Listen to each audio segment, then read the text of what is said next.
if you are already married, if you are considering getting married and you are kind of trapped and both families are forcing you to get married in the West, and if you are one of those guys that is seriously considering getting married in the not too distant future, I've got some advice for you, what you should be implementing right now to protect yourself, to prepare for a possible divorce, separation that can happen at any moment and is out of your control. No matter how good you are, no matter how well you get on with your wife or your girl, things can go wrong and they can take you by surprise. I recently had a consulting call from one of you guys, a viewer, who works for the bad side, the women. And he has a team of women lawyers working on behalf of women in divorce. And he's fully aware that there's no way out. He realized, because he's as close to anybody there is to what happens behind the scenes in the courts, the discussions that happen, the negotiations, he's got his finger on the pulse of what's going on that you guys are not aware of. And he wanted to have a consulting call with me to try to figure out where he could go in the world where the laws aren't so strict and the women are as conservative and more likely to stick with you as possible. He wanted to pick my brain, and we had multiple talks about where and how he can do this. And that's someone who works in the industry and works for the women. He should know the loopholes. But he said there's no loopholes. There's no way around this. And when someone like that comes to the conclusion that you shouldn't be getting married at all, you should be avoiding it at all costs because you're going to get screwed, you should listen. And so what I've come up with is, not only with him, with multiple other people, guys in the know, a bunch of strategies that you should be implementing right now.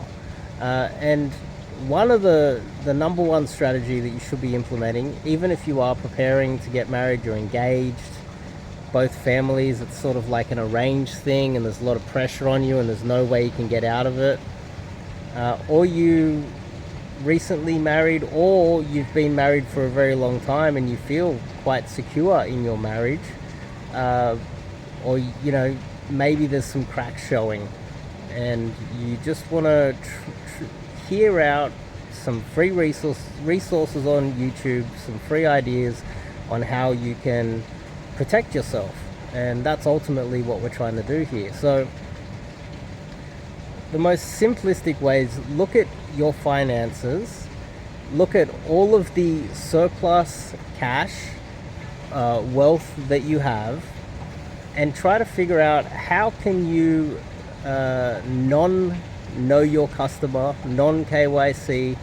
Everybody knows that holding cash it's not necessarily traceable, but it's not necessarily the best thing you could be holding. So what you want to be doing is trying to figure out how you can store your wealth in a way that is non-traceable. Obviously, you put it in a trust, you put your money in some sort of a trust, you think it's going to be protected, which it isn't. Something goes wrong, you end up in the divorce court, they track down this trust, they figure out that you did it during the marriage, and they unwind it, and they take all your money, and you get punished more for, I don't know, lying to the courts or whatever.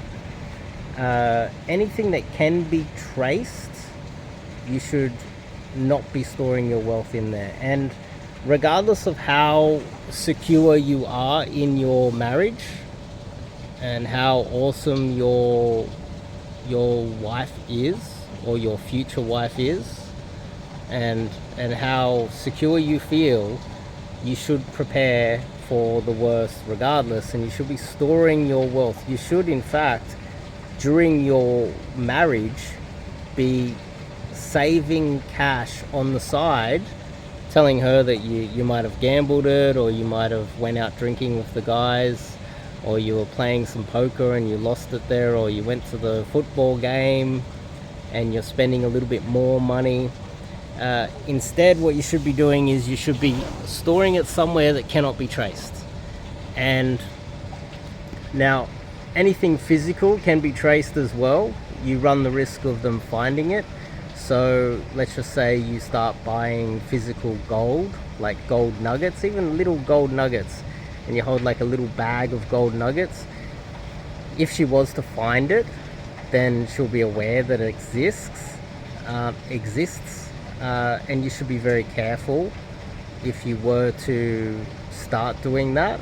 The other option, really, there's only really a couple of options. Storing cash, which is a terrible idea because the government might change the currency. They might change the shape of the notes or the security on the notes and reprint a whole new version of whatever notes you are carrying and storing under your mattress or in the garage. The government could just change the currency on you, so that's not a good idea. A better idea would be storing gold and hiding it somewhere, because it wouldn't be traceable. You can buy it with cash. You can buy little nuggets with cash without handing over any ID, and then it can't be traced. And keep in mind, this might take many years of just, oh, okay, I've got 20k. You go down to the store, once a week, and you buy another nugget of gold. Next thing you know, you've stored a whole load of gold. But arguably the best one would be storing US dollars in some form of a stable coin in cryptocurrency, and storing it on the blockchain, where all you do is you keep a phrase, some sort of a phrase. So storing it in crypto, I'm sure you guys can work that out. Recently there was a divorce where the wife knew that he was storing a lot of cryptocurrency, but the court didn't have the knowledge or the ability or the resources to track down where his crypto was hidden, where it was and how much there was. And so there's still a possibility you can hide it in crypto. That is a great idea. And just keep in mind, it doesn't matter how well your relationship is going at the moment, you should always be preparing for the worst. And when the divorce rate is so high, and think about how many men are being caught off guard in the West right now, where yesterday they thought the relationship was going really well, and today the relationship's over because of something that they weren't aware of. So this is just some tips for you guys. Recently I had a just to give you guys an example of how bad it can get. Recently I had my father separated with his ex-wife. They separated. They were living in different houses. He thought that she wasn't a reasonable person, and he handed over a lot of cash. He handed over, I think, the deed to some loans or some properties, and a whole bunch of furniture and cash and everything else. And he was paying private health insurance and all these other things, but they had separated, and they made a handshake deal that was it.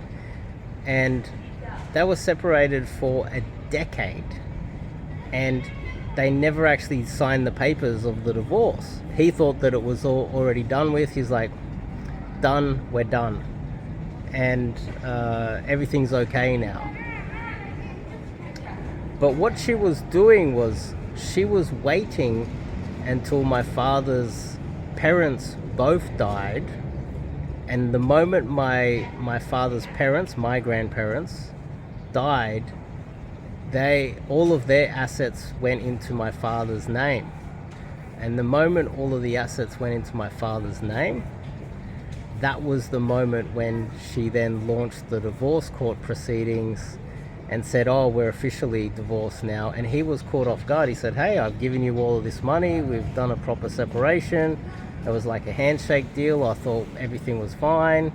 But she, in an evil, conniving way, kind of prepared and waited and strategized so that she could steal his inheritance. And the moment my grandmother died, which my grandfather died many years prior, as soon as my grandmother died, millions of dollars worth of inheritance went into my father's name. And then then she launched the divorce court, and his lawyers told him, there's no way she can steal your inheritance. You guys have been separated for a decade. We can prove that in court. Well, what happened was, as soon as it hit the court, nothing mattered. She was going to take more than 50% of the inheritance, even though they've been separated all those years. Just to give an example of conniving and sneaky, and if you just need to make sure that you always have the leverage, especially in a marriage. And the number one way you can keep the leverage is by hiding your assets during the marriage. And that means figuring out a way that you can put it in the cash, put it into gold, hide it in something that may or may not appreciate, or a harder currency like the US dollar over time, and try to protect your wealth somehow, and it's not in your name. Or even find, like a relative that you can put it in their name that you trust, and that's not going to screw you over as well, because that would be a double whammy if that was to happen to you. But it's better to hide it somewhere where nobody knows it is. It cannot be traced by anyone. Holding cash is not necessarily a good idea. Having another way to store it would definitely keep the leverage.